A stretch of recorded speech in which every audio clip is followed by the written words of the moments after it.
En grand visionnaire, Cheikh Ibrahima Niass Baye créa le fonds Medina Baye, dont la mission est d'accompagner la Hadara à la réalisation de ses projets d'envergure dans le domaine du développement, de l'éducation et de la santé. Une initiative pérennisée par le défunt Khalif Cheikh Ahmed Tidiane Ibrahim Niass et appuyée par le Khalif Cheikh Mohammedoul Mahi Ibrahim Niass Khadimoul Umma. Le fonds Medina Baye compte à son actif des réalisations majeures, mais a d'autres défis à relever. Participez à la réalisation des projets du fonds Medina Baye en envoyant vos contributions au 77 481 04 04.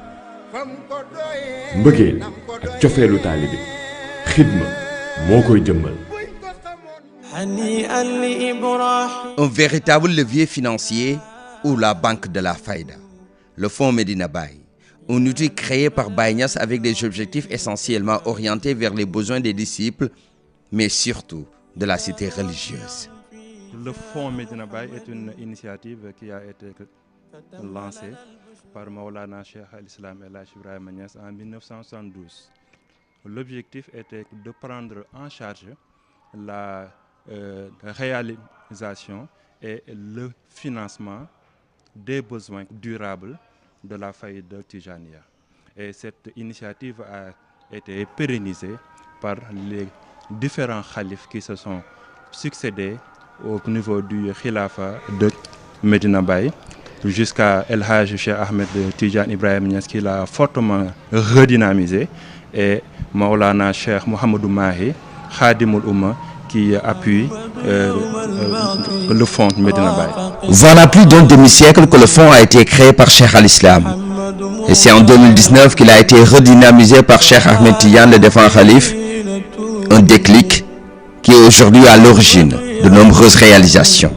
En tant que fondation d'utilité publique, le fonds Medina Baye fait des réalisations qui touchent toute la population sénégalaise. C'est à cette image que, lors de la pandémie de Covid-19, le fonds Medina Baye a contribué à hauteur de 55 millions de francs CFA. Concernant l'éducation, le fonds Medina Baye a doté l'Institut islamique El Hadj Abdoulaye Niass de Sam, un bâtiment R+2 composé de 9 classes pour un montant de 75 millions de francs CFA. D'autres réalisations non moins importantes portent aussi les empreintes du fonds avec des financements importants. C'est pour cela que le fonds Medina Baye a réhabilité la bibliothèque du Cheikh al-Islam El Hadj Ibrahima Niass en faisant une maison d'archives Cheikh al-Islam El Hadj Ibrahima Niass pour un coût de 115 millions de francs CFA. Toujours dans le domaine de l'agriculture, vous n'êtes pas sans savoir que le Khalif Cheikh Mohammedoul Mahi Cheikh Ibrahima Niass Khadimoul Umma est l'initiateur du projet Tol Baye, qui a pour vocation de participer au développement agricole du Sénégal. Et c'est en ce sens que Fonds Medina Baye a participé à ce projet à hauteur de 10 millions de francs CFA. Du point de vue infrastructurel, Fonds Medina Baye également a participé à l'amélioration des conditions d'existence dans la mosquée de Medina Baye en réfectionnant la climatisation de la grande mosquée. C'est grâce aux différentes contributions des disciples que beaucoup de réalisations ont été faites. C'est pourquoi le Khalif invite davantage les disciples à se mobiliser pour la réalisation des grands projets de la Fayda.